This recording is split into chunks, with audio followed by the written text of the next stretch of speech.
Energy's been good. Focus is good. It's an older team. I told you I didn't like our energy and our focus 2 years ago. Last year, I thought we had good energy and focus, and we did.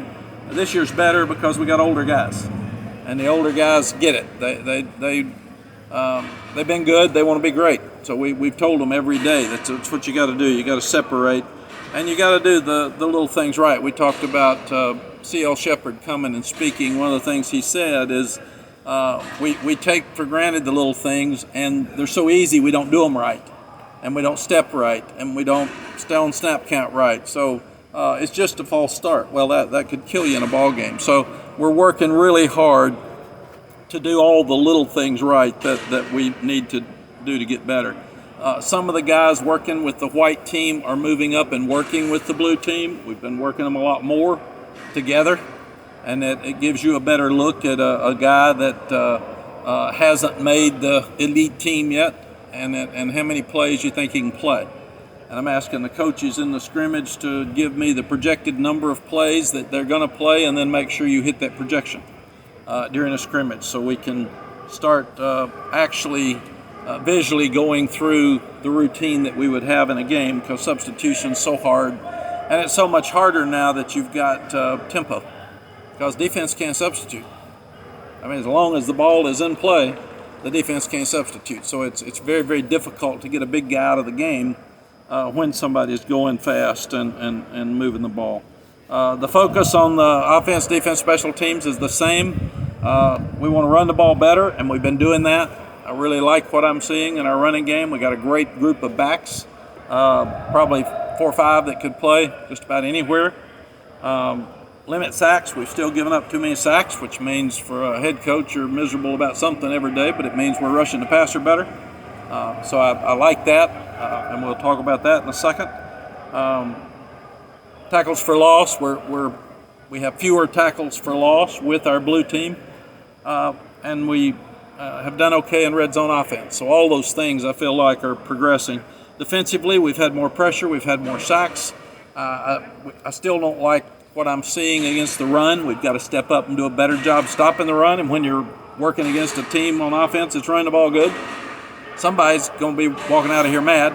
So you can't please everybody. So, but we've got to improve against the run, which we know. We're getting more sacks. We're getting more tackles for loss. We need to force more turnovers. I mean, the offense is protecting the ball. We've done that since we've been here. But the defense has still got to. We've had a few interceptions, but we're not knocking balls loose. So we've got to knock balls loose. And red zone defense has been okay. It needs to improve. We feel like we've improved in our kicking game. Our kickers have been inconsistent. Our punters have been good. But we're working kicking game every day. And in the scrimmage the other day, we worked every phase live, and we worked it hard. We haven't done that always. A couple of position group thoughts. Connor Harrell's progressing. He's really improved, and we like what we see with him. We're working really hard on our quarterbacks getting the ball out of their hands. We've had too many sacks since we've been here. We've held the ball some. We get rid of it. We've got Clyde Christensen here that can show the guys Tom Brady video, and he got rid of the ball as quick as anybody in the country, and wasn't a guy that could run real fast, but he could shuffle his feet and get rid of the ball. So we're putting some of that on the quarterback. Running back battle's great. British Brooks has come back and looked really, really good. Caleb Hood's been healthy, and when he's healthy, he's been as good as anybody. And then Omarion Hampton's much more comfortable. Elijah Green started most of last year. So all those guys are good. And then you've got George Pettaway that's playing some in the slot now and at running back, so he's doing both because he's valuable, and we need him to be on the field some. Wide receiver rotation, we got some young ones that we're looking at. I'll talk about that in a second. And a few of the guys have been hurt. Depth in the offensive line, I can talk about when we look at depth chart as well. Okay, when I look at the depth chart, to help you guys, Diego Pounds is working some with the blue team at tackle. He's actually alternating, and that's important, that we gain depth in the offensive line. Jonathan Adorno's working with the blue team some at guard.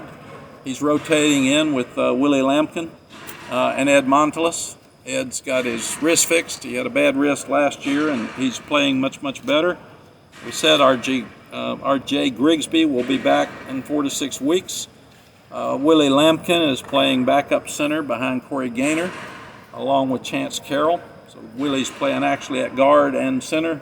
Willie's been a really good addition for us. We're excited that he's here and like what we see.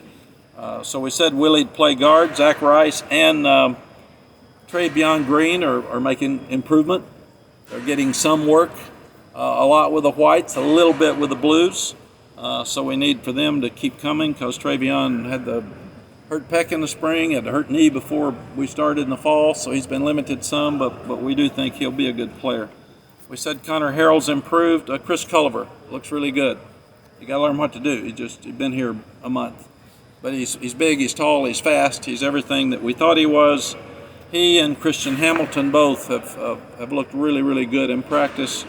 And Doc Chapman stepped up. He struggled catching the ball until about a week ago, and something clicked for him, and he's caught the ball and been really good in space and looked very good in the scrimmage the other day. So we're excited about him.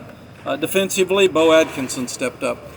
He's going to play some, so we're pleased with Des Evans. He's back to where he was before he got hurt. He's rushing the passer. He's playing with a lot of heart, but Bo will get some plays for us. Great to have Tamari Fox back. He's quick. He's explosive. We need explosive power up front. We need to penetrate. We need tackles for loss. He can do all that, so he is helping us. Amari Campbell right now would be the third linebacker. He's going to be a good player for us. And Amari would come in at either linebacker right now, so he'd be the third guy to play if Said or Power came out. And if Said came out, Amari would play instead of Power, and Power would move over and take Said's place. So those three are alternating. We need a fourth linebacker at some point. Tayon Holloway has been very, very impressive at corner. He's healthy. He's up to 189 pounds. Elijah Huzzy, Tayon Holloway, and Marcus Allen right now would be the three corners that would rotate. And we've had some guys out at safety, so we've got enough safeties, but we've got to get them back on the field and make sure that they all get enough work before the opening game, because safety is a position we've got to play better. Caleb Cost has done some good things at the star position, the nickel position. He plays older. He's very experienced for a young guy. He plays like he's experienced. And then we said Legend Cavazos would be that fourth corner, and he's out for 4 to 6 weeks as we look at him. A couple of things, really the only rule change that really would matter most to you all would be they're going to run the clock after first downs, except for the last 2 minutes of the half and the last 2 minutes at the end of the game. And that's going to take out, we feel like, 7 to 9 plays a game. I didn't agree with it. I think fans want to see guys play. You got 120 guys. It's hard to get them all in the game anyway, so I hated to take plays away from fans and take plays away from players, but I wasn't asked. So, but that's pretty much that. They won't let you call back-to-back timeouts anymore, so you can't ice a kicker. So if you call a timeout and the kicker goes out to kick, you can call one timeout, but you can't call 2 timeouts in a row to ice him. So they changed that rule again. I don't know why, but they did. And then roughing the kicker. There was a roughing the kicker penalty at the Kentucky-Vanderbilt game where the punter lost the ball, ran back in the end zone, tried to kick it. Somebody ran into him. They called it a flag and gave him an automatic first down. So they've changed that now. If he is outside of the tackle box, if he's running, if he loses the ball, if he's got the ball for more than 5 yards after he catches it, you cannot rough the punter. And that's another rule that's changed. The last thing before I open it up to questions is we still haven't heard any word on Tez Walker's situation. The NCAA's had a tough 3 years. There's been a lot of changes and things now that since they've been changed we got to fix. And we continue to fix them. I really like what I see with President Charlie Baker coming in from the governor's position at Massachusetts. There's already been some changes that are good. I hear that we've got more changes that are coming. And one of the changes that needs to happen is the way we handle mental health. We have a committee that sits up there that never talks to Tez, never talks to his grandmother, never talks to our doctors, never talks to the mental health people on our campus, never talks to our chaplain, who Tez talks to every day and feels really guilty that he's brought negative attention to our program, which he shouldn't, but he does, and he's really struggling. I see him crying after practice. He came over to me and said, "Have you heard anything?" And he does every day. And if you look at it, number one, he's only played at one school. That's different than a lot of these other guys. He's only played at Kent State. The second thing, and maybe most importantly, is one of the most important things, is that the school that the young man transfers from writes a letter that says they agreed that he needed to transfer for his mental health. And Kent State did that. Most of these guys that are out there, the school that they're leaving didn't want them to leave. Kent State understood. He lost his head coach. He lost his position coach. He lost his offensive coordinator, and his grandmother hadn't seen him play. So he comes here thinking he's going to play, and they changed the rule 2 days after he enrolled in school, which is not fair to him either. He didn't have all the information in transferring. And then at the spring game, his grandmother got to come and see him. They had 30 family members at the spring game because he's from Charlotte. So as I look at it, I see a mental health issue. I see it at the highest level. And I can't imagine that some committee that's sitting up in Indianapolis with doors closed that has never met this kid doesn't have to step up and really look at mental health if we're worried about student-athlete welfare like we say we are, and if we're worried about mental health like we say we are. Because you're taking away his opportunity to play. You're taking away a guy's opportunity to play that's on the watch list for the best receiver in the country. You're taking away an opportunity for a guy to play in the NFL. So you're taking away opportunity for compensation, and you're taking away, most importantly, he needed to be back close to home, and he needed his grandmother to see him play for the first time ever. So I'm banking on Charlie Baker. If we are changing, it's time to change, and I'm banking on him stepping up and changing because it's what's best for this young man. It's not about us. He is a good player, but if I say that I'm going to take care of every player and treat them like I'd want my son to be treated, that's what I'm trying to do in this situation. Tez needs to be able to play. That's the only fair thing for him, and people need to stand up for it because that's an area we need to get changed. We went from everybody being eligible to now nobody's eligible. Neither one of them are fair. Neither one of them are right. So let's do what's right for the NCAA. Let's don't say we care about student welfare, and let's don't say that we care about mental health unless we do. And here's a great opportunity to show that we do. Mack Cooper wrote to Charlie Baker. Have you heard anything about that? No. What kind of contact can you have with anybody in the NCAA? We've told them all our story, Art, and that's about all we can do. I can't do anything else. But the story is there. It's obvious. And it doesn't need to be a check mark blanket. We're not letting people transfer. It needs to be a mental health issue that we look very, very carefully at. We got more mental health issues right now with kids in our country than ever before.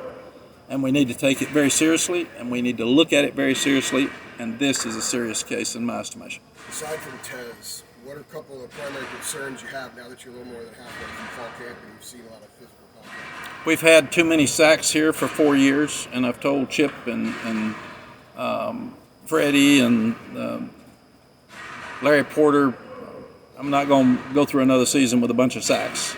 We got a great quarterback, protect him. And part of it's him getting the ball out of the hands. Part of it's Connor getting the ball out of the hands. That's the quarterback's job. But if we run better, it'll help. But I'm not going to spend another year with a bunch of sacks. So that is a key. It's been a goal for 4 years, 4.5. It was a goal in the spring. And then the other day in the scrimmage, we still had too many. So it's got to get fixed. We talked to Chip on Friday, and he said, and asked about getting to 8 deep on the offensive line, that you aren't there yet. There's been a lot of inconsistency throughout. How big is a concern is the lack of consistency throughout that group right now? I think the tackles have been inconsistent. The inside guys have played good. So, and we've been inconsistent in the offensive line since we've been here. So we need to fix it. We've played with 5 or 6 every year we've been here. So you don't shut the season down if you don't have 8. You'd like to have 8, and more than anything else, you lose 3 or 4 of these for next year. So you got to have an offensive line that can step in next year as well, and that's why it's important that you see a guy like Travion Green step up. You see a guy like Diego Pound step up, and they are showing great ability at times and then inconsistency at times. And what we've got to do is just get consistent, and that's normal with young offensive linemen. Sorry about that. To go back to Tez, can you give us some more insight on how you went about the appeals process? Like, what sort of materials you tried to get together? What sort of presentation you tried to make? Yeah. And also, just to go along with that, do you think you're not going to hear from the NCAA until they make a ruling on his appeal? I mean, do you think you're not going to be in contact with them? Yeah, Pat can help me with this as I go through. Number one, we got information from doctors, chaplain, mental health people, Kent State, same thing, people outside of our department that he's met with. We got information from his family that have talked about how serious this is and how much we need it. We're pleading with the NCAA to make a decision because it puts more pressure on the young guy every day. It's not us. We'll be able to play if he doesn't play. We'll have somebody ready. But for him, if you can imagine what he has on the line and the mental health issues and him having to wait to find out every day, so we don't know when we're going to hear from him. So, is that fair, Pat? Right. Yes. So the first time you hear from them might be when they say yay or nay. That's the only time you Yeah, we don't. They don't have discussion with me, and I don't call them. They wouldn't answer if I did. So. Do you have a time frame on when you might get an answer? No, they don't have a time frame on when they look at these cases. Mack, I know you said that you heard back a few weeks ago. Do you remember what the day was when the initial waiver was first sent in? Do you remember when we were told that the waiver was denied? Has that been 10 days around? Denied, yeah, About 2 weeks. Do you remember when you first submitted it? 2 weeks ago? When would we have submitted Way it? before that. Like a month, like June? Way before that. Way before that, so it was in the spring. In spring. Okay. Does it make it tougher that because everything's kind of flipped now, there's not much precedent to kind of look at to sort of help? There is precedent to look at. If you say, I care about student welfare, if you say, I care about mental health, this is a classic student welfare mental health situation. So it is period. On top of it, he made a decision. They changed the rule 2 days after he was admitted to school. So he couldn't go back. And then Kent State has sent a letter that says it's in his best interest that he transfer here. That's pretty powerful. That's not happening in many places because they were worried about him and they wanted him to get back home. Is UNC prepared if you get a ruling back and they don't clear him to continue working? I can't answer that. I guess we're looking at, we've never been through this, so we're looking at what's next. Tez would have the right to pursue different avenues. We can as a school do that. Mack, on the offensive line, what is the challenge to build consistency and chemistry while giving guys enough reps in that 8? Tommy, we're practicing so much, we got plenty of time for everybody. We're over there all day, every day. We get over there at 6:30 in the morning. We leave here about 10 at night, and so there a lot of guys can get a lot of reps. So I'm not worried about that. I think they're, and that's the other thing. We're working them together a whole lot, and we're working like Diego, white and blue. So he's working with both, and then we've worked William Barnes some at right guard. So we cross train and with injuries, Jack Bicknell taught me one thing. They only play with 7 in the NFL. And one guy has to play right guard and right tackle. If we get one hurt, the guy may have to play center. That's a guard. So 5's enough, 6 is enough as long as you stay healthy. But we'd rather have 8. And more than anything else, we'd rather also start working toward building our offensive line for next year. What's Amari shown to elevate himself into that third linebacker position? Amari, he's a lot like Power. He's quick. He's a hitter. He's been really, really mature. He was here for the spring, so it's like a sophomore by the time you've been through spring practice, and he absolutely loves to play. He will light them up now. He is. We have to pull him off. So I love the kid. He's going to be a great player for us. Going back to the offensive line, how important has Corey Gaynor been, his leadership, especially given he's one of the older guys on the team, and with the offensive line? Corey Gaynor's been a godsend. He's tough. He's smart. He's driven. He's got such respect from the other young people that he can call them out. We call them up instead of calling them out. But he can walk over there and say, that's not good enough. Get your head up and let's go back to work. And they listen. So he is what we need in the middle. He and Drake are true cogs to the leadership of this team. And you got to be strong down the middle, and we are. We're strong at running back, we're strong at center, and we're strong at quarterback. And that really helps us. Mack, you said a couple of years ago that you can't really tell if your team's going to be ready to play the first game. Is that harder now than it was before? I think that's what you heard. What I said was you never know how good you're going to be because you're playing against each other. We don't have preseason games. We've got enough NFL guys on our staff right now that they said it's such a great advantage when you can go play some guys against other guys. You don't have to game plan, but at least you can see how they're going to respond.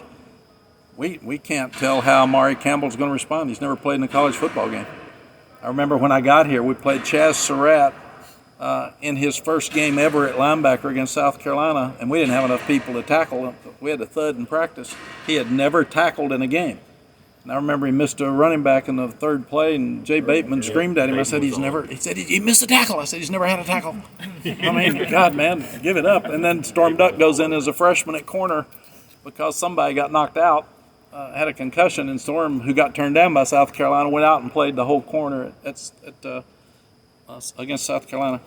So what you do is you know, everybody can say they think they know who their team is.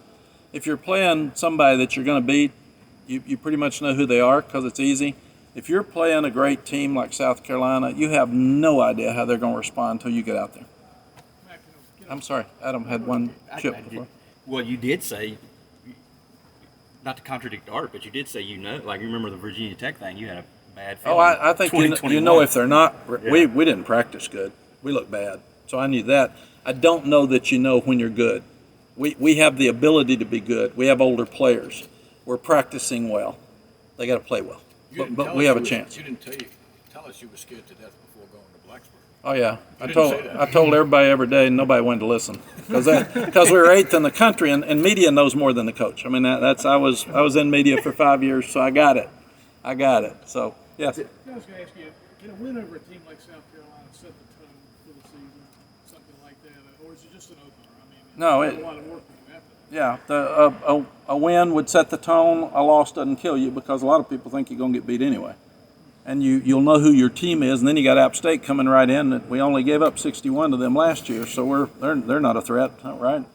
And then you got Minnesota coming in, who was 9-4 last year and won another bowl game. So we've got our hands full. The great thing about this schedule is we'll know who we are after week 3 before we go to Pittsburgh and start the conference schedule.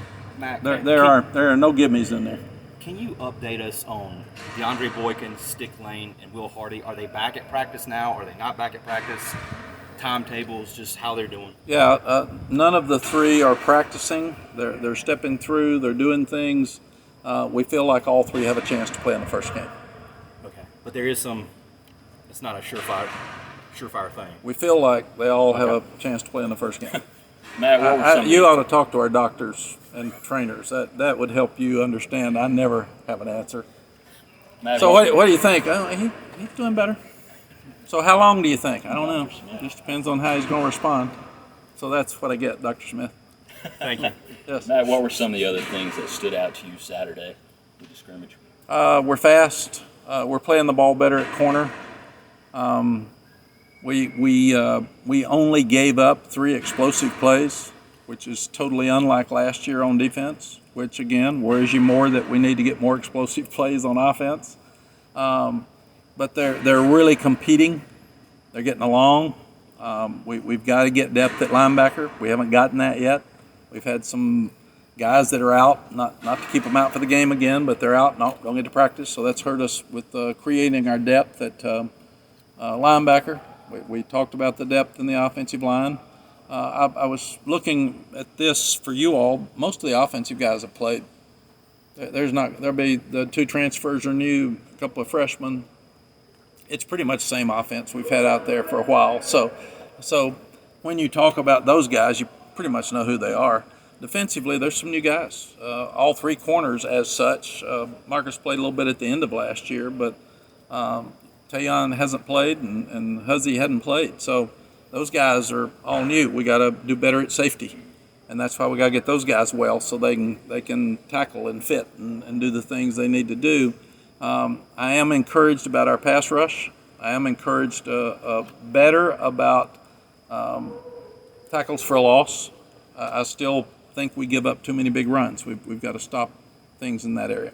Mack, where does that level of discernment kind of kick in? For example, you said, the defense limited explosive plays, but the offense needs to get more explosive plays, or even, up front, getting more sacks. We need to stop giving up sacks. Where does that come in where it's like, okay, this is more of something this unit is doing well, and, this is something that this unit needs to improve? The most important thing is at this point in preseason, you don't have game plans. So you don't game plan against your own defense. So if our tackle can't block Kamen Rucker, you'd have to have somebody help him. So what we're trying to do is see what they can do without help. And then after you see what they can do without help, then you get a game plan that will help it. So we're not going to have sacks, but we may have to take different precautions to prepare ourselves not to.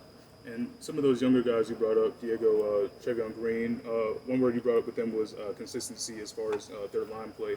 What's kind of the next step for them to get that level of consistency? Young guys aren't as consistent as older ones. Older ones have been through this. A great example is we had a 75-play scrimmage, and then the next day we had a hard practice. And we did it on purpose to see who could scrimmage and be excited and come back and do it the next day. Some of the guys we're talking about didn't play near as good the second day because they were excited about one day and couldn't get it back in a position where they created an edge the next day.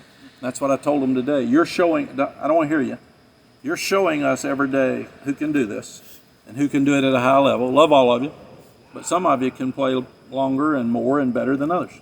And what we've got to do is decide who can play number of plays based on how you practice every day, not what we hear.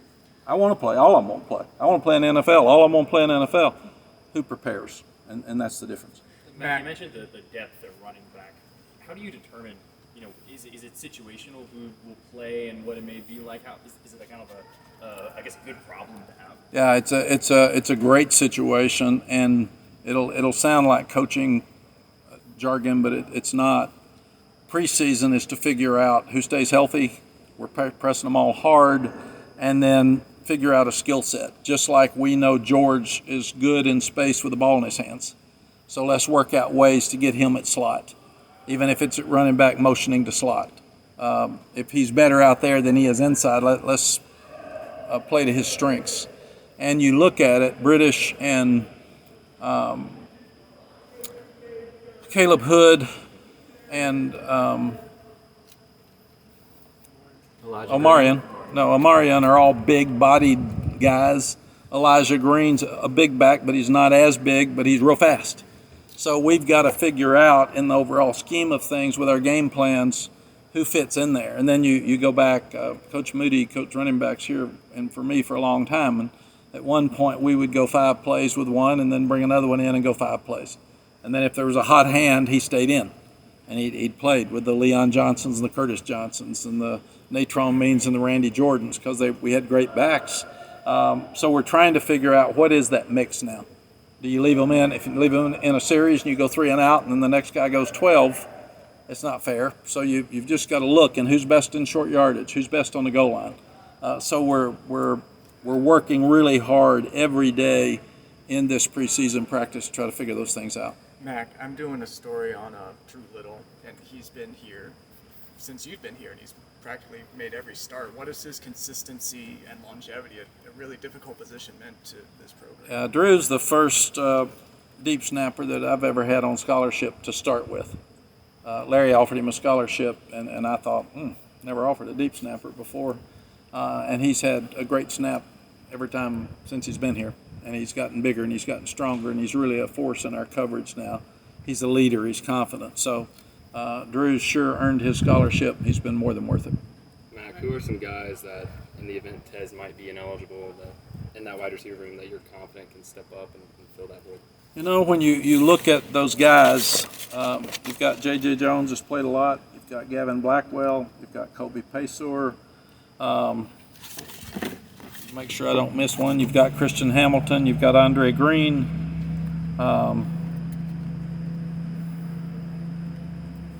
Doc Chapman stepping up, and then you've got Nate McCullum. So we got enough. It's just you. And the issue with Tez, we'd like to have him because he's got a chance to be really good, but it's more about him and his mental health than it is us. Mack, is all this still fun for you?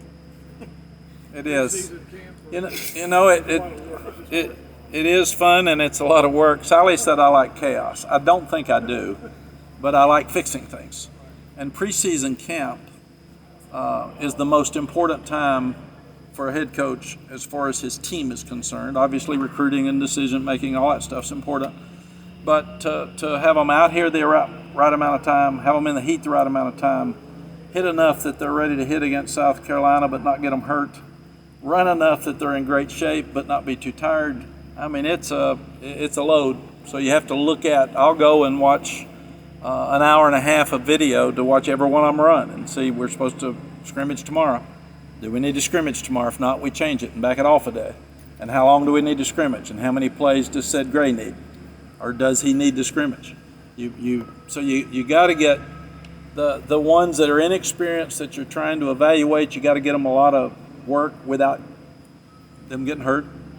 The older ones that are great, you got to keep them and getting better, but you want your best horses at the gate ready to go and fresh and healthy. So we're dealing with all that every day, and that's sensitive with assistant coaches because you're saying, I don't want Kamen Rucker out there as much tomorrow. And he said, well, you won't pass rush.